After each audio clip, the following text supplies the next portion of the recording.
2023 paper.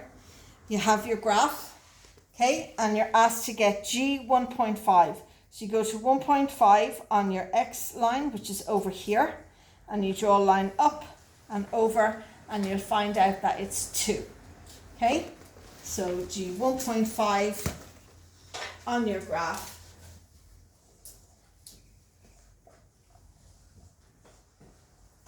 is 2. The next thing you're asked to get is G, and it's very important to look at the different way these are written. Gx equals minus 6. Okay? When it says G 1.5, when the number is written beside the G, go to the x-axis. Okay, go to 1.5 on the x-axis. When x is written in the bracket, that's what you're looking for, go to this number on the y-axis. Okay, so that's how you know. So, G 1.5, go over to 1.5 and up, and it's a 2. And then for the minus 6, you go down to minus 6, draw over till you get to your graph, up until you get your number on the x line, and you'll find that your x number is minus 2.8. Okay? Then the next question you answer, tick one box to show how many real roots the function gx has in this domain.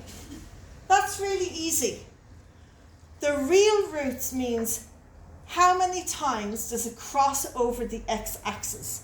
And the drawing we have here is like this, and it is this shape, and it crosses the x-axis only there.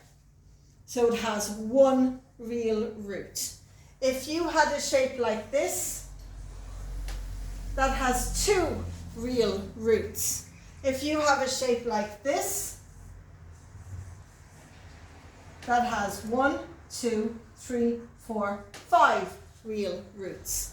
So however many times it crosses over the x-axis, that's how many roots it has. So that would throw you if you didn't know. It's just asking you how many times does it cross the x line. Okay? You're given the option there of 0, 1, 2, or 3. The answer is 1. Okay? Then the next question we ask, I'm going to leave that drawn up there for the purpose of the next question. From the graph, estimate the coordinates of the local maximum point and the local minimum point. Okay, that's the highest curve and the lowest curve. In this graph, this is the highest curve. This is the lowest curve. Okay? That's the local minimum. The minimum is the low one. The maximum is the high one. So again, you just have a look on your graph and you see where do you think, what are the points of that? So the points of the local maximum, where it's the highest here, is roughly on the proper graph. You can see here that it is there, which is -1.5, and the y1 is -1. So it's -1.5 minus 1 is the maximum. The minimum down here, that's roughly 0.25, and the y coordinate is roughly about -3.2. So it's just below the 3, okay? But you know, be as accurate as you can, but if you're not perfectly accurate, as long as you're roundabout, but mark it on your graph so they know that you know what the minimum and the maximums are, that it's the curve, the highest curve and the lowest curve. So maximum is what it sounds like, highest curve, minimum, lowest curve. Okay, a different function, hx, has the following equation. Okay, and the equation for this, let's use my green pen, is x, so h is x power 3 plus 2x squared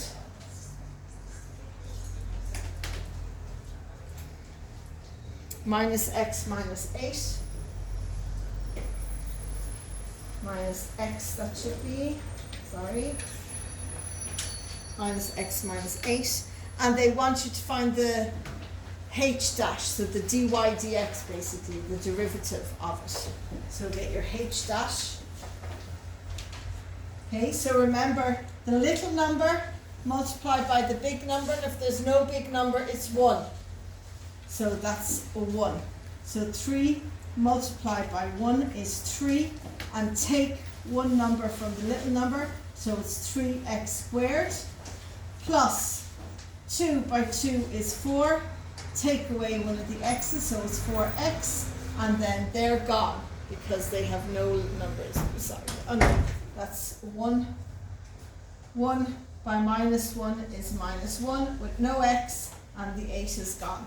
So anything with an x will stay, anything without an x beside it will go, and they all reduce by 1x. So an x cubed becomes an x squared, an x squared becomes an x on its own becomes just a number. They all reduce, they cycle down by 1x when you're getting the dy dx thing. Okay? So the next thing is find the equation of the tangent hx at the point 2, 6. Now this is a little bit, you have a little bit of your coordinate geometry thrown in here. So you want to get the equation, which is y minus y1 equals n bracket x minus x1. Okay, that's your equation. And what you need to do this equation is you need the slope. So you need a point, which we're given the point is 2, 6. Okay, so that is going to be my x1, that is going to be my y1, and I need to know what my m is equal to. Okay, so to find my m, I'm going to use this. Okay, they want you to know, do you know that the slope, that you can get the slope by putting your numbers into this that we just worked out. By putting your x into that, you can work out what the slope is. Once you know what x is, you can work out the slope. We have our x, we're told it's 2. So we have, to get our slope, we have our derivative, which is 3x squared plus 4x minus 1. That equals your slope. Okay? We know that x equals 2, so you have 3 by 2 to be squared plus 4 by 2 minus 1 equals your slope. So 2 squared, that's 3 by 4 plus 4 by 2 is 8 minus 1 equals your slope. So 3 fours are 12 plus 8 minus 1 equals our slope. So 12 plus 8 is 20 minus 1 is 19 equals our slope. So we can do our slope is 19, and now we can work out the tangent, the slope of the tangent, the equation of the tangent. So y minus y1 is 6 equals, our slope is 19 by x minus x1 is 2. Multiply out your bracket, so y minus 6 equals 19x minus 38. We'll go with 38. Okay, so you have, bring these over so that you're left with equal 0, because you wanted equal 0.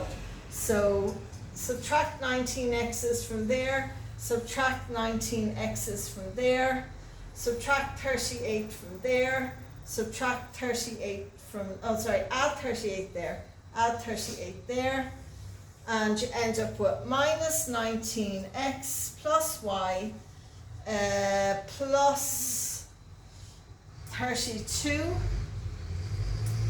equals 0. Change the signs because you don't want it to be a minus x, so that becomes plus 19x minus y plus, so that was a plus, it becomes minus 32 equals 0, and that's your answer. Okay?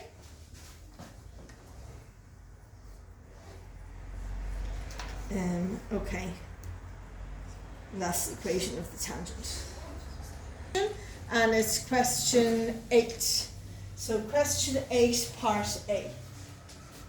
And you're given a rectangular garden 50 metres by 30 metres contains an irregularly shaped pond of length 18 metres as shown in the diagram below. There's your diagram.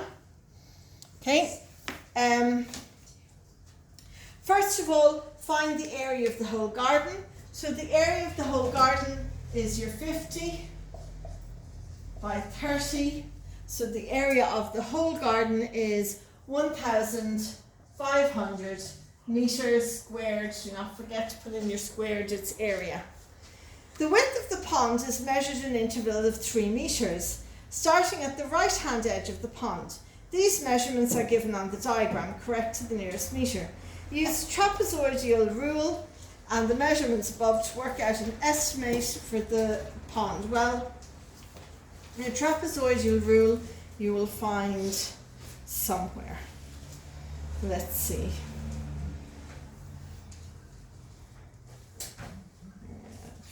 Try page 12 and see what happens. Yeah, okay. So this is your trapezoidal rule. And you're just going to fill it in. Okay? So you have the area is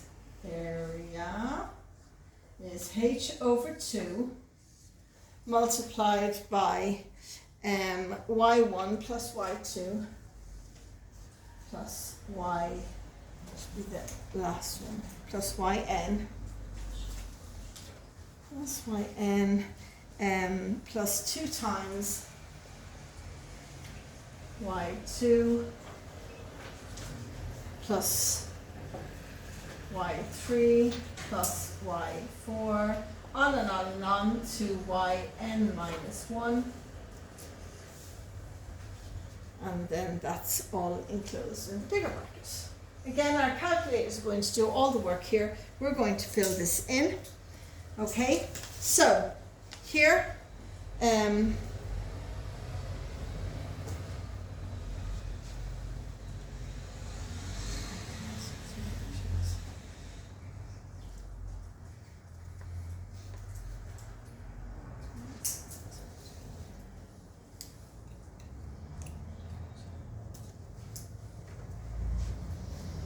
okay, 3 over 2 by y1 is not.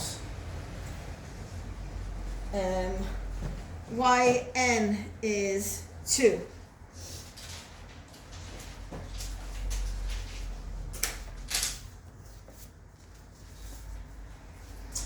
Plus 2 times 10 plus 14. So you do your first, your last, and then 2 times everything in between. 14 plus 12 plus 10 plus 8.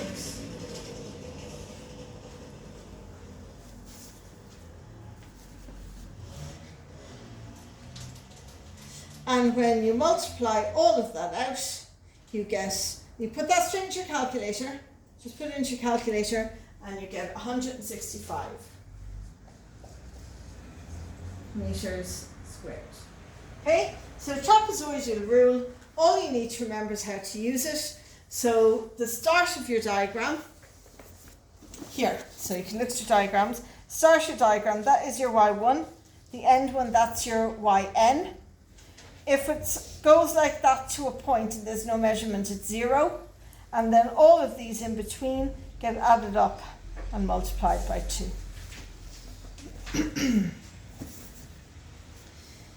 Okay, so then, right, rub that out and we'll do the next bit. Okay, so part C then. Suggest a way by which the trapezoidial rule could be used with different measurements to get a potentially more accurate estimate of the area of the pond. Well, did you see the way that was 3 meters? They were every 3 meters. If you did it every 1 meter and measured up and down, then you'd get the height of the pond. Okay? So just narrow your thing to every 1 meter. Okay, let's see. So apart from the pond, the rest of the rectangular garden is covered in grass. The actual area of the pond is 172 meters. All of the grass in the garden needs to be resown at a cost of $2.25 per square meters that needs to be resown. Work out the cost of resowing the grass, give your answer correct to the nearest euro. So first of all, find out your thing. We don't need that. So it's the whole garden was 1,500 meters. Take away the pond, which was 172, and you get that your area that you're covering is 1328 meters squared. It costs $2.55 per meter, so multiply that by your 2.55, and you find out that it would cost in total 3,390 euros to the nearest 10 euros. Okay? As you round it to the nearest 10 euros. Okay, daily number of new cases of a disease from day T, which is 0, to day T equals 25. So it goes from day 0 to day 25. It also shows the number of cases according to a mathematical model over this period of time. So this is your thing that you have. So from the diagram, estimate the number of actual new cases there were on day T, which is 12, using the relevant dot. So 10, 12, up to the dot and over, and so the amount of cases was 1,500. So you go up to the dot and over, and the cases was 1,500. Okay, that's using the dot. Then the next question, according to the model, which is the curve, there were 1,002 new cases on day 2. Work out the percentage error in the model for day 2. I'm not going to do that because we've done that already. I'm just going to talk you through it. The percentage error is the error divided by the actual amount and multiplied by 100. So subtracting to get your percentage divided by the actual amount, which is 1,500 multiplied by 100 to get your percentage error. Show that it takes approximately 5 days for the number of cases to double. Now in this one, all you're going to do is you're going to put out, just going to draw out a table and show on day 0 it's 200, on day 5 it's 400, so it's double it. On day 10 it's 800, which is double it. On day 12 it is 1,600, which is double it, and so on and so forth. So just draw out a table that shows that it's double it. Hence, estimate on what day the value of T, the number of new cases, will first be at least 100,000 according to the model, and show you working out. Again, just continue your drawing down. Just keep doubling it until you get to a number that's over 100,000, and then that gives you your answer. Okay? You can have a look at that afterwards. It's just you draw out your day 1 and your cases, and then you continue that down for the rest of the time. Okay, so you just draw out a table with your days and the number of cases, and continue down till you get to 100,000.